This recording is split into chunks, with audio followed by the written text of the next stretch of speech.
Hello दोस्तों, स्वागत है आपका हमारे यूट्यूब चैनल के इस वीडियो में। दोस्तों आज हम जानेंगे 10th क्लास के 100 नंबर वाले हिंदी का जो एक चैप्टर है मछली। ठीक है, मछली चैप्टर का टॉप 10 ऑब्जेक्टिव क्वेश्चन जानेंगे जो इस बार के बिहार बोर्ड के फाइनल एग्जाम के दृष्टिकोण से काफ़ी महत्वपूर्ण है। ठीक है, हमने काफ़ी यूट्यूबर्स के वीडियो और काफ़ी गाइड जो होता है उसका ऑब्जर्वेशन करने के बाद हमने टॉप 10 ऑब्जेक्टिव क्वेश्चन बनाया है और इस वीडियो में डाला है। तो चलिए सबसे पहले क्वेश्चन की ओर बढ़ते हैं। उससे पहले अगर आप हमारे चैनल पर नए हैं तो प्लीज़ हमारे चैनल को सब्सक्राइब कर दीजिए और हमारे वीडियो को एक प्यारा सा लाइक कर दीजिए। ठीक है, तो चलिए हमारे टॉप 10 ऑब्जेक्टिव क्वेश्चन में से जो सबसे पहला क्वेश्चन है वो है कि मछली किस प्रकार की कहानी है। ठीक है, मछली किस प्रकार की कहानी है।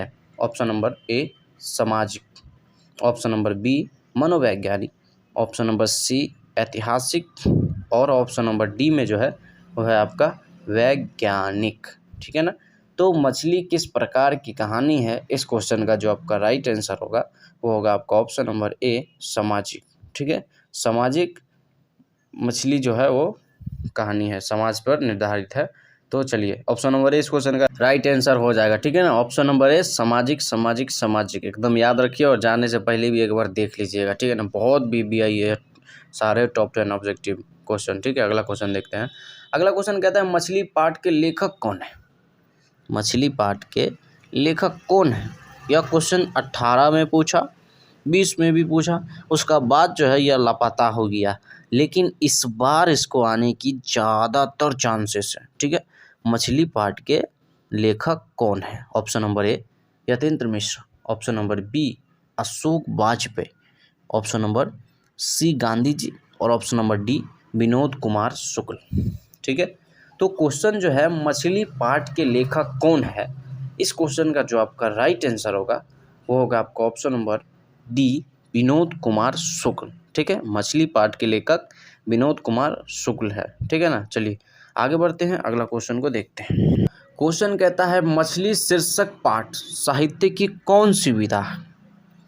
ठीक है, मछली शीर्षक पाठ साहित्य की कौन सी विधा है।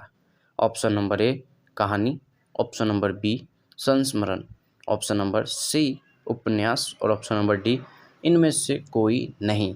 दोस्तों आप भी साल भर मेहनत करते हैं और आपके टीचर भी साल भर मेहनत करते हैं आपको पढ़ाने में ताकि आप अच्छे नंबर ला सके, लेकिन टीचर को मिलता है क्या, साल भर में आप उसे पैसे देते हैं। आपके माता पिता काफ़ी मेहनत करते हैं और वो पैसे आपको देते हैं और आप जाकर टीचर को देते हैं, लेकिन साथ में हम भी जो है वो भी साल भर मेहनत करते हैं, लेकिन हमें क्या मिलता है, कुछ भी नहीं, और मांगते भी कुछ भी नहीं। लेकिन हम लोग का क्या होता है, एक छोटा सा रिक्वेस्ट होता है कि हमारे चैनल को सब्सक्राइब करिए, हमारे वीडियो को लाइक करिए, यानी हमारे साल भर का मेहनत सिर्फ आपका 10 सेकंड का काम।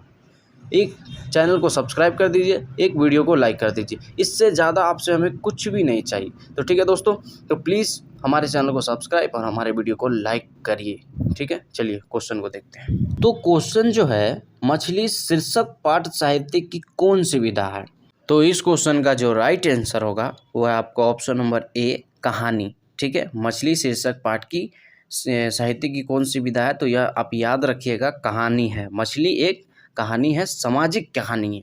ठीक है ना, ऑप्शन नंबर ए इस क्वेश्चन का राइट आंसर। अगला क्वेश्चन कहता है मछली कहानी में किस वर्ग का जीवन वर्णित है। ठीक है, मछली कहानी में किस वर्ग का जीवन जो है वो है क्या है, वर्णित है। तो इस क्वेश्चन का जो आपका ऑप्शन है, ऑप्शन नंबर ए में उच्च वर्ग, ऑप्शन नंबर बी में मध्यम वर्ग, ऑप्शन नंबर सी में निम्न वर्ग और ऑप्शन नंबर डी जो है वह है आपका मजदूर वर्ग। ठीक है, तो मछली कहानी में किस वर्ग का जीवन वर्णित है, इस क्वेश्चन का जो आपका राइट आंसर होगा वो होगा आपका ऑप्शन नंबर बी मध्यम वर्ग। ठीक है, मध्यम वर्ग ऑप्शन नंबर बी इस क्वेश्चन का राइट आंसर होगा। अगला क्वेश्चन कहता है लेखक अपने पिता से क्या मांगना चाहता है। ठीक है, लेखक अपने पिता से क्या मांगना चाहता है, यह भी क्वेश्चन काफ़ी बीबीआई है, आप याद रखिए। सिर्फ आपको बोरिंग तो कतई नहीं लग सकता हमारा वीडियो आपको, ये हम आपको गारंटी दे सकते हैं। कहीं पे रख के माइंड शांत करके देख लीजिए, बहुत बीबीआई है।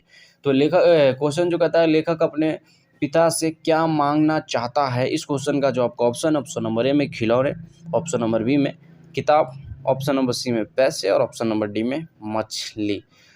तो चैप्टर भैया साहब मछली है। तो लेखक अपने पिता से क्या मांगना चाहता है, तो इस क्वेश्चन का साफ साफ आंसर जो है वो आपका हो जाएगा ऑप्शन नंबर डी, मछली। लेखक अपने पिता से मछली मांगना चाहता है, ऑप्शन नंबर डी इस क्वेश्चन का राइट आंसर होगा। चलिए अगला क्वेश्चन कहता है संतु भीगने से बचने के लिए कहाँ खड़ा हो गया।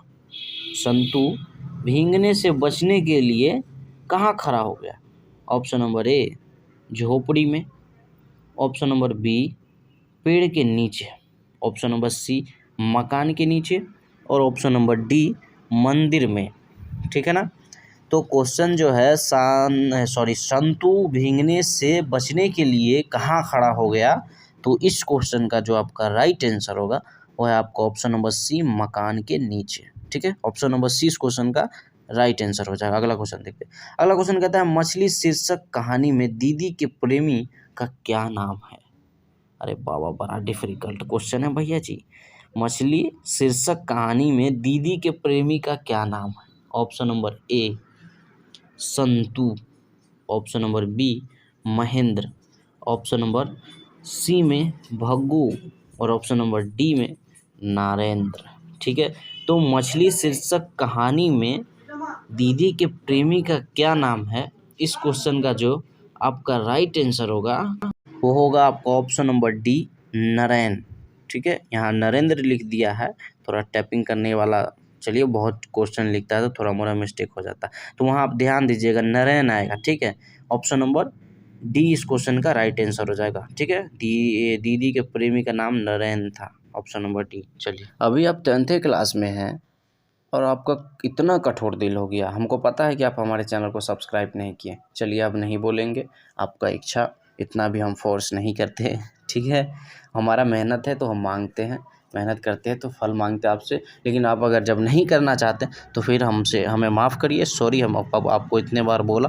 ठीक है, नहीं करना मन है मत करिए। चलिए क्वेश्चन जो है, पिताजी ने भग्गू से नरेन के हाथ पैर तोड़ने की बात क्यों कही। पिताजी ने भग्गू से नरेन की हाथ पैर तोड़ने की बात क्यों कही। ऑप्शन नंबर ए नरेन ने चोरी की थी, ऑप्शन नंबर बी क्योंकि नरेन ने संतू को पीटा था, और ऑप्शन नंबर सी क्योंकि नरेन का दीदी के साथ प्रेम संबंध स्वीकार जो है नहीं था, ऑप्शन नंबर डी में क्योंकि संतू ने नरेन को रोका था। ठीक है, तो पिताजी ने क्वेश्चन जो है, पिताजी ने भग्गू से नरेन के हाथ पैर तोड़ने की बात क्यों कही थी, तो इस क्वेश्चन का जो आपका राइट आंसर होगा आपका ऑप्शन नंबर सी क्योंकि नरेन का दीदी के साथ प्रेम संबंध स्वीकार नहीं था। ठीक है, ऑप्शन नंबर सी इस क्वेश्चन का राइट आंसर हो जाएगा। चलिए आगे बढ़ते हैं। अगला क्वेश्चन कहता है लेखक को मछली खाने से किसने मना किया। ठीक है, लेखक को मछली खाने से किसने मना किया। ठीक है, ऑप्शन नंबर ए पिता ने, ऑप्शन नंबर बी माँ ने, ऑप्शन नंबर सी भाई ने, और ऑप्शन नंबर डी में जो है वो है आपका बहन ने। तो लेखक को मछली खाने से किसने मना किया, इस क्वेश्चन का जो आपका राइट आंसर होगा वो है आपका ऑप्शन नंबर बी माँ ने। ठीक है, लेखक को मछली खाने से मना किया था लेखक की माँ ने। ठीक है, एकदम याद रखिएगा, और जाने से पहले 5 मिनट 10 मिनट निकाल लीजिएगा और देख लीजिएगा ना, बात खत्म। 1-2 नंबर तो आइए जाएगा इसे भी। चलिए अगला क्वेश्चन कहता है संतु एवं नरेन का आपस में क्या संबंध है। ठीक है, संतु एवं नरेन का आपस में क्या संबंध है। संतु है और नरेन है, जो पार्ट में वो दोनों का आपस में कैसा रिश्ता है ना। ऑप्शन ए भाई का, ऑप्शन नंबर बी चाचा भतीजा का, ऑप्शन नंबर सी में पिता और पुत्र ना, और ऑप्शन नंबर डी में दोस्त। तो संतु एवं नरेन का आपस में क्या संबंध है, तो इस क्वेश्चन का जो आपका राइट आंसर होगा वो होगा आपका ऑप्शन नंबर ए भाई। ठीक है, संतु और नरेन का आपस में भाई वाला संबंध है और भाई है। ठीक है, ऑप्शन नंबर ए इस क्वेश्चन का राइट आंसर हो जाएगा। अगला क्वेश्चन देखते हैं। तो अगला क्वेश्चन है मछली लेकर कौन भाग गया था। मछली को लेकर कौन भाग गया था। Option number A Santu, option number B Bantu, option number C Bhaggu, option number D Jaggu Dada. याद रखिएगा, माने जग्गू दादा तो इसका आंसर ही नहीं है, तो कोनो मतलब ही नहीं होता। लेकिन अब एक बात याद रखिएगा, मछली लेकर कौन भाग गया, इसमें एक चीज़ याद रखिए, तीनों ऑप्शन है ना, इसमें जो तीनों ऑप्शन है इसका कोई नाम और निशान नहीं है इस मछली चैप्टर में, ठीक है। तो अब सीधा सीधा मार दीजिएगा ऑप्शन नंबर ए संतु, ठीक है। ऑप्शन नंबर ए इस क्वेश्चन का राइट आंसर होगा। मछली लेकर कौन भाग गया था, संतु। चलिए दोस्तों, मिलते हैं फिर से कोई दूसरे वीडियो में, तब तक के लिए बाय। अपना ध्यान रखिएगा, मन धन तन एकदम पूरा लगा के मेहनत करिए, और गांव के कुछ जलनशील लोग हैं जिसको बता दीजिए कि फलानमा का बेटा भी है। और ख़ास करके दोस्तों, आपका 10th क्लास में ही सारे लोग आपके रिजल्ट पर ध्यान रखेंगे और पूछेंगे कि वो कितना लाया, वो कितना लाया। 12th क्लास में आपका कोई नहीं पूछेगा, माँ बाप तो उतना दबाव भी नहीं देगा, ठीक है ना। तो एकदम जम के मेहनत करिए, रिकॉर्ड तोड़ दीजिए।